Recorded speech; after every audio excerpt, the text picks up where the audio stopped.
Hasbunallah wa ni'mal wakil, ni'mal maula wa ni'man nasir. Hasbunallah wa ni'mal wakil, ni'mal maula wa ni'man nasir. Hasbunallah wa ni'mal wakil, ni'mal maula wa ni'man nasir. Hasbunallah wa ni'mal wakil, ni'mal maula wa ni'man nasir. Sallu ala Nabi Muhammad. Allahumma sholli alaihi. Ibu, Bapak, dan juga pemirsa Cahayati dimanapun saja Anda berada, kita akan membahas lagi tentang apa yang akan kita bawa pada saat nanti maut menjemput kita. Yang jelas amal jadi bekal kita.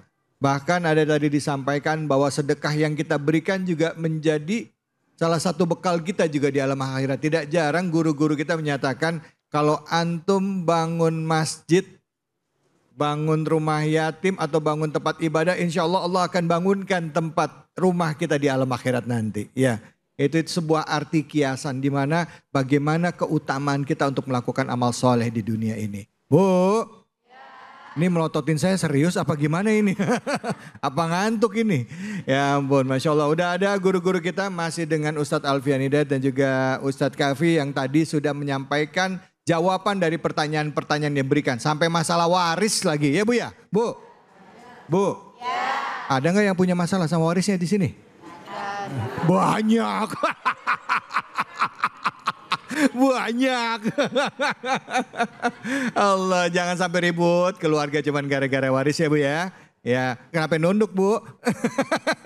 Ya, pertanyaan selanjutnya siapa yang mau nanya? Angkat tangannya. Ya, silakan Ibu. Assalamualaikum warahmatullahi wabarakatuh. Waalaikumsalam warahmatullahi wabarakatuh. Perkenalkan, nama saya Nita dari Majelis Taklim Darul Sitrin. Ya. Ustadz izin bertanya, bagaimana gambaran neraka jika seseorang menggunakan hartanya di jalan yang sesat?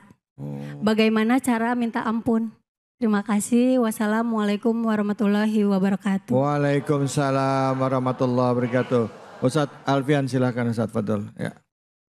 Bicara gambaran neraka, kita sama-sama sudah mengetahui bahwasanya api yang ada di dunia ini, timbang satu tetes dari api yang ada di neraka. Dulu kita belajar itu kan Bu ya. Kita tahu nih, satu tetes aja itu dapat mencakup seluruh dunia. Bagaimana nanti di neraka? Terkadang kita sudah tahu dahsyatnya neraka itu seperti apa, akan tetapi banyak orang yang suka rela masuk ke neraka. Benar? Makanya ada ungkapan yang namanya masuk ke sorga itu harus dipaksa. Sholat harus dipaksa. Ibadah harus dipaksa. Puasa harus dipaksa. Bayar zakat harus dipaksa. Tapi masuk neraka sukarela. Tapi saya mau tanya, banyakan mana orang yang ke sorga apa ke neraka? Karena sukarela. Terkadang-kadang banyak orang yang menghamburkan hartanya. Itu harta tersebut dia hambur-hamburkan dalam kemaksiatan.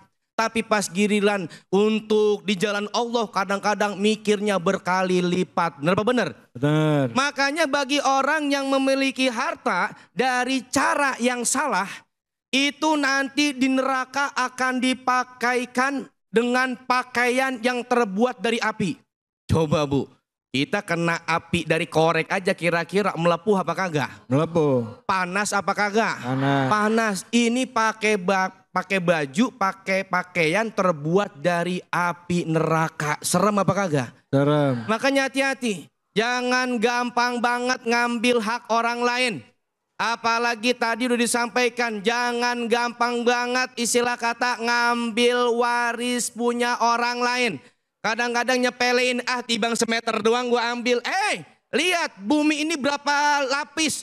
Di atas tibang 1 meter, di atas tibang 1 jengkal, tapi ke bawahnya kan panjang. Jangan gampang soal itu. Orang yang model kayak begitu mengambil hak orang lain, mendapatkan harta dari jalan yang salah, sehingga kalau kata orang tua dulu ngomong duit jin dimakan setan. Duit setan Iya, dimakan kan begitu. jin, duit setan makan jin. Iya. Ternyata beli orang dulu. Kena gua. Tuh, masih ingat gak orang tua ngomong, duit setan dimakan jin. Jadi duit yang kagak beres pasti larinya yang kagak beres dah. Pasti ke situ larinya. Makanya jangan sampai kita mengabaikan hal itu. Duit yang berkah itu akan menjadi semangat kita untuk ibadah. Tapi duit yang kagak berkah justru bikin kita males-malesan untuk ibadah. Makanya koreksi diri kita. Ini kita kenapa sama sholat kok males banget. Sama ibadah males banget. Pertanyaannya kepada diri kita. Duit yang kita dapat, yang kita belanjakan hasilnya dari mana? Dari apa yang kita usahainnya sehingga kok kita jadi malas ibadah? Karena kan udah jelas-jelas yang namanya berkah itu adalah ziyadatul khair was sa'adah, bertambahnya kebaikan dan bertambahnya kebahagiaan. Ya, jangan sampai ya kita nanti termasuk daripada orang-orang yang dipakai pakaiannya nanti itu dari api neraka dan diminum ini itu oleh air yang mendidih. Kira-kira hancur gak nih perut? Hancur gak? Hancur. Gara-gara apa? Dia mendapatkan harta dari jalan yang salah dan juga menggunakannya kepada jalan yang salah. Lalu cara taubatnya bagaimana? Ingat, Allah itu Maha Pengasih, Maha Pengampun. Selagi kita sadar atas kesalahan kita, kita mohon ampun kepada Allah, Allah ampunin dosa-dosa kita. Tapi jangan pakai istilah kata tobat sambel. Udah tau pedes dicocol lagi. Iya, ini udah tobat tapi dikerjain lagi. Jangan, kalau tobat benar-benar taubatan nasuha, benar-benar tobat, kita melaksanakan sholat sunnah taubat, minta ampun kepada Allah, perbaiki ibadah kita kepada Allah Subhanahu wa taala, jauhin dari segala-gala yang mendatangkan kemurkaan Allah kepada kita. Paham kira-kira? Paham. Alhamdulillah, Ibu sampai ngedengerinnya sampai khusyuk banget. Pertanyaan saya, ngerti kagak ini? Ngangguk-ngangguk Ustadz ngomong tadi. Ngangguk-ngangguk Ustadz semuanya. Ingatnya sama setan makan jin. Setan makan jin. Ya Allah. Oke, siapa lagi yang mau bertanya? Oke, kita ke medsos dulu deh ya.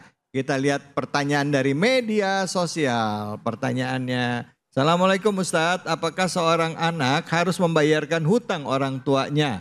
Padahal rezekinya juga belum mampu untuk itu. Lalu apa yang akan terjadi dengan sang ayah jika utang belum bisa dibayarkan sebelum ayahnya meninggal kali gitu ya. Ternyata ayahnya meninggal, ternyata utang belum bisa dibayarkan ya. Silakan Ustadz Kafi, fadhol. Baik, bismillahirrahmanirrahim. Tadi ngomongin waris, sekarang ngomongin utang. Iya salam. Ini ngapa pusing banget. Iya baik. Kalau bicara tentang hutang. Hutang itu jatuh kepada diri sendiri dan menjadi tanggung jawab pribadi bagi orang yang berhutang. Maka orang yang berhutang haruslah dirinya sendiri yang membayar hutang.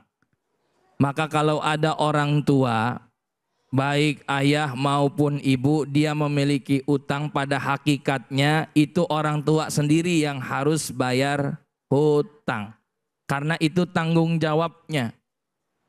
Namun apabila ada seorang anak yang dia prihatin kepada orang tua, ingin berbakti kepada orang tua, nggak tega ngelihat orang tua tiap hari garuk-garuk kepala, tiap hari ngelus-ngelus dada karena mungkin sudah sepuh, sudah tua, tidak ada punya kerjaan, nggak bisa yang namanya ganti hutang, dia prihatin ingin bayar hutangnya, maka hukumnya boleh dan itu juga sebagai tanda anak yang berbakti kepada orang tua. Kenapa? Karena orang yang seperti ini jarang. Biasanya orang itu, Bu, apalagi anak, biasanya utang orang tua sendiri. Tapi biasanya juga utang anak justru terbalik. Utang anak, utang orang tua. Betul? Bener nggak? Coba ibu kalau lagi nggak punya duit, paling enak minjem duitnya sama siapa? Sama orang tua. Bener nggak? Ya, datang ke orang tua, "Ma, ini anak mau bayaran sekolah, nggak punya beras, makan gimana ini? Minjem dulu dah 2 juta." Ya udah 2 juta dikasih itu mamanya. "Nih Neng, gua boleh ngumpulin dikit-dikit nih, kasih 2 juta." Tuh orang tua. Walaupun apa? Sambil ngomel. Makanya bangun pagi, makanya harus kerja yang serius, yang benar, kan begitu? Tapi dikasih nggak sama orang tua? Dikasih. "Ntar mak, bulan depan saya janji saya ganti." Tiba-tiba bulan depan kemudian emaknya udah nungguin di depan pintu, diketok-ketok, tok tok tok tok tok, "Assalamualaikum." Dibuka pintu, emaknya udah nungguin, "Wah, anak gua mau ganti duit." Ya kan? Dilihat anaknya apa? Bawa kresek hitam. Wah, tuh duit tuh kayaknya tuh. Tiba-tiba apa? Dibawain kopi sama bubur. Ditanyain gak sama orang tua? Tanyain. Ditanyain, "Itu apa Neng?" "Kopi sama bubur." Ya Allah, dikira mah katanya lu mau ganti utang ya. Kan gitu. Akhirnya apa? Ya udah, Mak, bulan depan ada insya Allah rezekinya. Ditunggu lagi bulan depan. Dia bawa 2 kresek. Yang tadi kopi sama bubur, sekarang tambah gorengan. Tapi tetap gak diganti gak? Ternyata apa? Emaknya nungguin, enggak diganti-ganti juga tuh. Akhirnya apa? Ya udah dah, diikhlasin aja. Tuh orang tua mah, betul gak? Itu sama anak. Makanya kadang-kadang orang ya paling minjem enak itu sama orang tua. Tapi kadang-kadang anak juga nggak tahu diri sama orang tua. Giliran orang tua susah, kagak mau ngurusin. Iya, dia nggak punya duit. Yang lain saudaranya punya duit, bantu misalkan orang tua. Nggak punya harta, jangan dengan harta. Minimal apa? Minimal dengan menghibur orang tua. Datang ke sana, apa yang bisa bantu? Rumahnya kalau kotor, pelin.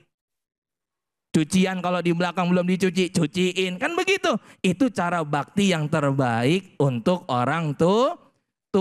Makanya jangan sampai nih kita punya apa? Punya sifat yang namanya perhitungan dengan orang tua. Orang yang punya sifat perhitungan dengan orang tua, Allah akan hitung-hitung juga nanti rezekinya di dunia. Innalillahi wa inna ilaihi.